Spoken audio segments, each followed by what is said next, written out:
Alright, so let's talk about some of the tools that can help aid in building a responsive website. And there's just a ton of tools out there. If you Google responsive web design tools, you'll just get a whole slew of information and different applications that can help with various things. In this section, I'm just going to go over some of the popular ones as well as some of the ones that I've used myself.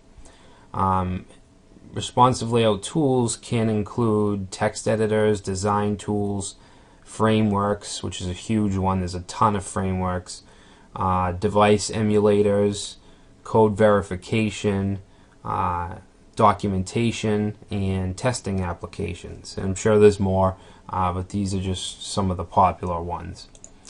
So design tools. Designs and the design process are changing rapidly. And what I mean by that is if you look at the majority of the websites with really nice designs, they're much different than what they were, say, 5 years ago. And they're also much simpler, which is kind of an advantage for us as designers and developers. But the downside is that the tools that we've used up until recent times, they're not really doing the trick anymore as far as designing for multiple devices and responsive design. Photoshop is something that I've used for a long time. It's basically my go-to application when it comes to creating websites, but there's not much support for responsive web design. So most of the tools that are used for responsive web design are browser based, and you don't have the flexibility that you do with Photoshop as far as images and background images and stuff like that. One tool that I haven't used yet but is supposed to be built for responsive web design is Adobe Edge Reflow. And I haven't had the pleasure of using it, so I can't really review it or tell you about it, but I know that it is geared towards responsive web design. Now, Photoshop, Fireworks, Illustrator, I'm not saying that these are going to be obsolete or not to use them. You just got to kind of use them in a different way. I guess can create multiple PSDs for each device or something like that. So there's a lot of in-browser tools. There's one called Easel, which I like. It's pretty easy to use. Another one is Frunt. I haven't used, but I've heard that it works pretty well. Responsive IS. And then we have a ton of grid systems that you can use for design and wireframing, like Bootstrap, Less, Skeleton, Fluid Grids, and there's a ton more. So I'm actually going to show you a little of the Easel application in the next video. So standalone text editors and IDEs.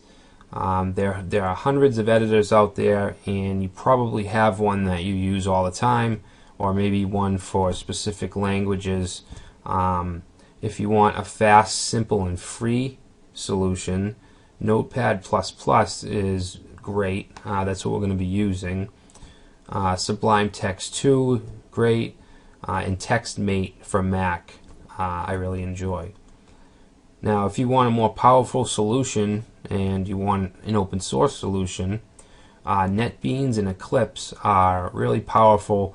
I would say that they're pretty much overkill if we're just doing HTML5, CSS, and JavaScript. That's more if you're into PHP or Java development, stuff like that. And some other choices are Dreamweaver and WebStorm. Those are commercial, they're not free, and probably overkill, at least for the stuff that we're doing here. And we've seen a rise in popularity with web text editors and IDEs. So these are maybe Chrome extensions or just applications that run in the browser that I've actually found really useful. For instance, Dablet, I recently started using, and I enjoy it because what you're coding there's a window. You can open another window that shows what you're coding in real time. It shows the design, so I really like that.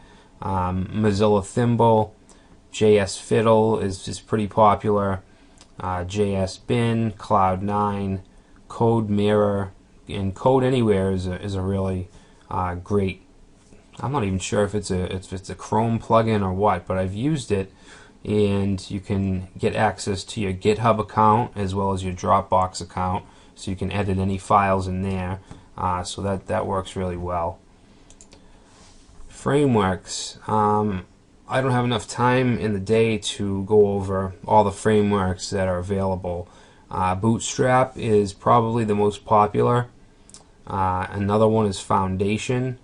Gumby, HTML5 boilerplate I've used, which is pretty well. Skeleton and HTML Kickstart. Those are just some of the frameworks that are available. Let's see, wireframing. Wireframing and dealing with a framework are kind of in the same category, at least to me, in the way that I build responsive websites. But there are some tools that you can use to, I guess, build just a basic layout or a wireframe without images or any of that. And one of the most popular is Wirefy, which you can get at getwirefy.com. And there's also a bunch of Bootstrap PSDs that are out there if you want to work with Bootstrap and you want to use Photoshop. So you can, have your images and everything lined up in a nice grid that you can easily transfer to HTML Bootstrap. Jetstrap I haven't used, but I've heard is a pretty nice application. Responsive wireframes. This is pretty much just a link to a web page that shows you different columns and how you could arrange them in a responsive way, which I'll actually show you in the next video. And then we have Style Tiles, which offers a PSD of a wireframe, of a layout, I guess, that you could design your responsive site with in Photoshop. Testing tools. One great testing tool that I always use is Matt Kersley's responsive design tool. It'll show you what your application or your website will look like on all different sizes and devices. StudioPress, I believe, is also by Matt Kersley. I don't know if I'm saying his name right, but that's pretty much does the same thing as his tool. ProtoFluid is I actually haven't used that, and I haven't used Respondinator either, but I've heard good things about them, and that's why they're on here. Chrome plugins, there's a ton of those as well. Some popular ones are Responsive Website Tester, which you can just test each site that you visit on the go in different layouts. Same thing with Dimensions, VNC Viewer, and Responsive Inspector. So a lot of these things do the same thing, they're just different applications. So once you learn one, you pretty much know all of them. So those are some of the tools that we can use in responsive web design or web design in general. Feel free to look around on the internet and find some others. There's some really great applications out there. So that's it for this section or this video, and I'll create another video showing you some more about some of these tools.